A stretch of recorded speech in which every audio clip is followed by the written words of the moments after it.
40 kilometre लंबी और 10 kilometre चौड़ी गाज़ा पट्टी में करीब 20 लाख लोग रहते हैं। ऊपर से देखने पर यहाँ हर शहर की तरह घर, दुकान, स्कूल, अस्पताल, मस्जिद, कार्यालय दिखते हैं। लेकिन गाज़ा की ज़मीन के नीचे आतंक की अलग ही दुनिया है। हमास का दावा है कि उसने करीब 500 किलोमीटर लंबी सुरंगों को अंडरग्राउंड नेटवर्क बिछा दिया है, जिनके एक्सेस पॉइंट इमारतों, स्कूलों और मस्जिदों में हैं। संभव है कि 7 अक्टूबर को इजराइल पर किए गए हमले में हमास ने ऐसी ही किसी सुरंग का इस्तेमाल किया हो, जो ज़मीन के नीचे इजराइल तक जाती हो। कुछ रिपोर्ट्स के मुताबिक किबुत्ज के पास एक सुरंग के निकास का पता चला है, जहां पे दर्जनों इजरायली नागरिकों का कत्ल किया गया। तो आखिर 22 सालों से गाज़ा के अंदर खुदाई क्यों चल रही है? कैसे होता है इन सुरंगों का इस्तेमाल? और ये गाज़ा में आखिर ज़मीनी हमला करने से इजराइल अभी हिचक क्यों रहा है? आखिर इंतज़ार किस बात का कर रहा है? ये पूरी कहानी जो है आज हम ज़रा सुनते हैं, समझते हैं कि आखिर ये क्या है। दोस्तों, गाज़ा में सुरंगों की शुरुआत जो है 2001 की बात है। गाज़ा पट्टी पर इजराइल का कब्ज़ा था और उसको भगाने के लिए फ़िलिस्तीनी उग्रवादी संगठन एड़ी चोटी का ज़ोर लगा रहे थे। लेकिन इजराइल के एडवांस डिफेंस के सामने सब बेबस थे। उस दौरान उग्रवादियों ने कुछ सुरंगें खोदनी शुरू की। वो इन सुरंगों में विस्फोटक भर देते थे और इजराइल बॉर्डर पोस्ट को उड़ाने की कोशिश करते थे। इसमें मेहनत ज़्यादा थी, लेकिन हासिल बहुत कम, यानी सफलता नहीं मिलती थी। 2003 के आसपास में मिस्र बॉर्डर पर उग्रवादी संगठनों ने कुछ सुरंगें खोदी। इसके ज़रिए ज़रूरत का सामान, हथियार और गोला बारूद की स्मगलिंग होती थी। 2004 में इजराइल के प्रधानमंत्री एरियल शेरोन ने गाज़ा छोड़ने का ऐलान कर दिया और 15 सितंबर 2005 तक इजराइल ने गाज़ा खाली कर दिया। इजराइल के गाज़ा से निकलते ही वहाँ पे फतह और हमास के बीच में एक संघर्ष छिड़ गया और 2007 में हमास ने गाज़ा पर अपना नियंत्रण कर लिया। इसके बाद गाज़ा में सुरंगों का जाल बहुत तेज़ी से फैलने लगा और कहते हैं कि इजराइल तक सुरंगें खोद डाली गईं। 2006 की एक घटना है जब इजराइल हैरान रह गया। फ़िलिस्तीनी उग्रवादियों ने गाज़ा इजराइल बॉर्डर पर एक सुरंग खोद दी। इसके ज़रिए हथियारबंद लड़ाके इजरायली बॉर्डर पोस्ट के पीछे निकल आए। 2 इजरायली सैनिकों को मार दिया गया, 1 घायल हो गया और 1 जवान को पकड़कर सुरंग के रास्ते वापस लौट गए। अब बंधक बनाए गए जवान का नाम गिलाड शलित था और 2011 में 1000 कैदियों को गिलाड के बदले छोड़ दिया गया था। अब 2013 में इजराइल डिफेंस फोर्स ने लगभग 1.6 किलोमीटर लंबी और 18 मीटर गहरी सुरंग का पता लगाया, जिसकी छत और दीवारें जो है वो कंक्रीट की बनी हुई थी और जो गाज़ा पट्टी से शुरू होकर के इजराइल के किबुत्ज इलाके तक जाती थी। अब 17 जुलाई 2014 को ऐसी ही एक सुरंग के ज़रिए हमास के लड़ाके हथियारों के साथ सुफा की एक इजरायली कम्युनिटी तक पहुंच गए। 4 दिन बाद आईडीएफ की यूनिफॉर्म में एक अन्य सुरंग से आतंकियों ने घुसपैठ की और इजराइल डिफेंस फोर्स ने उन्हें मार गिराया। आगे क्या होता है कि 2014 में ऑपरेशन प्रोटेक्टिव एज के दौरान इजराइल ने करीब 30 बॉर्डर टनल को तबाह कर दिया था और पूरे गाज़ा में इन सुरंगों का जाल फैला हुआ है। और गाज़ा पट्टी की कुल लंबाई वैसे 40 किलोमीटर है और चौड़ाई करीब 10 किलोमीटर है और गाज़ा का जो पूरा इलाका है वो लगभग 400 वर्ग किलोमीटर का है। हमास ने गाज़ा के नीचे सुरंगों का एक 500 किलोमीटर लंबा नेटवर्क बना रखा है, जिसके एक्सेस पॉइंट जो है पूरे गाज़ा में फैले हुए हैं।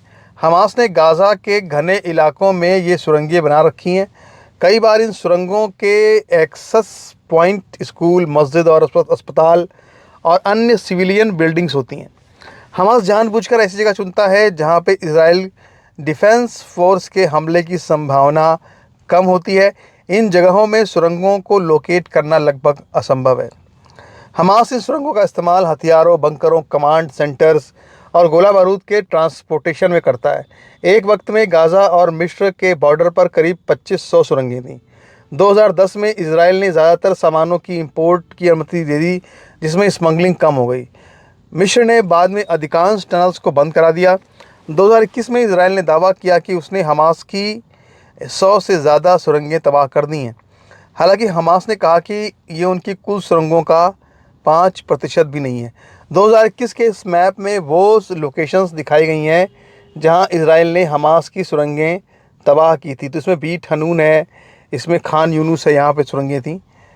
तो 7 अक्टूबर 2023 को इसराइल पर हमले के लिए इतनी बड़ी संख्या में रॉकेट लॉन्चर इन्हीं सुरंगों के ज़रिए मोबिलाइज़ किए गए थे, जिसकी भनक इंटेलिजेंस एजेंसी मोसाद को भी नहीं लगी। और स्कूलों मस्जिदों में ये सुरंगें खुलती हैं। गाज़ा के अंदर सुरंगें सतह से करीब 30 मीटर नीचे होती हैं और पहचान से बचने के लिए घरों, मस्जिदों, स्कूलों और अन्य सार्वजनिक भवनों के निचले हिस्से में प्रवेश द्वार होता है।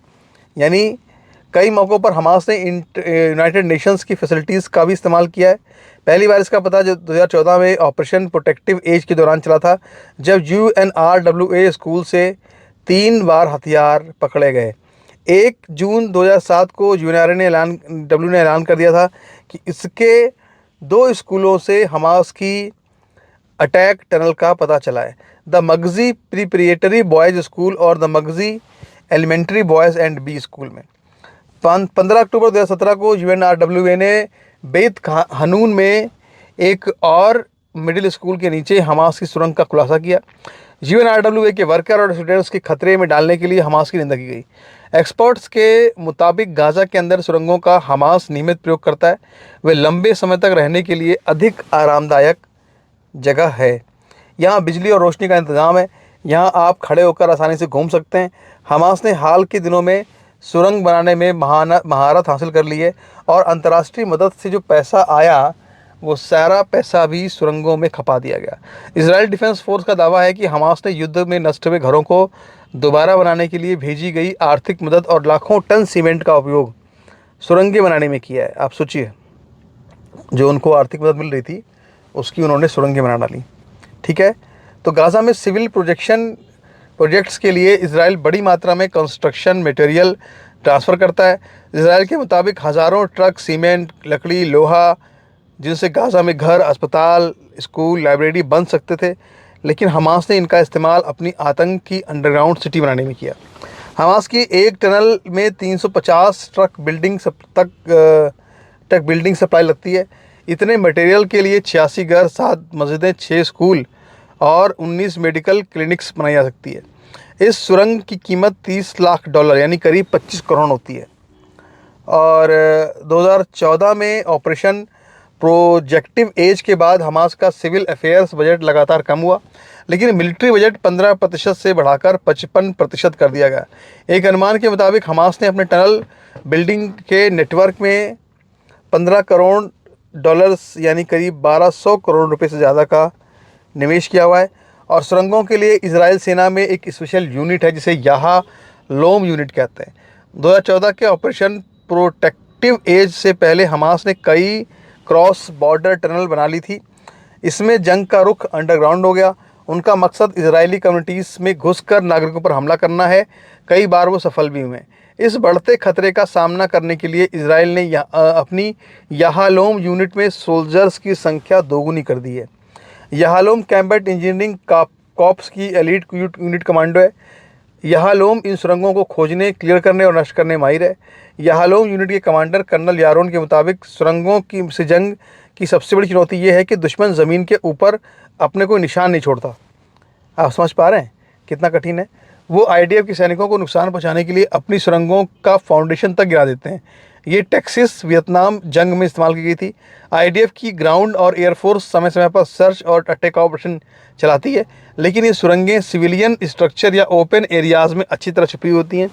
किसी भी टनल का पता चलने पर उसे अच्छी तरह मापने और परीक्षण करने के बाद डेमोलिश किया जाता है।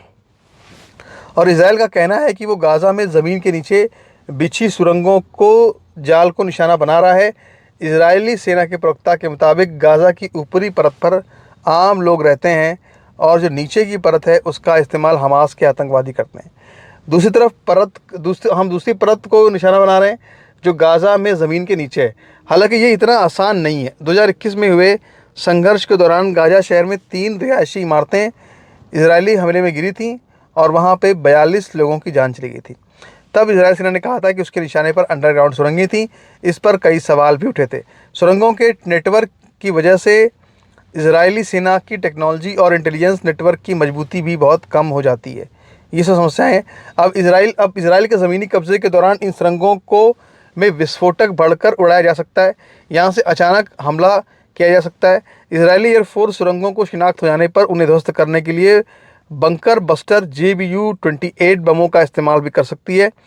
इससे सुरंगें तो तबाह हो जाएंगी, लेकिन बड़े बड़े गड्ढे बन जाएंगे।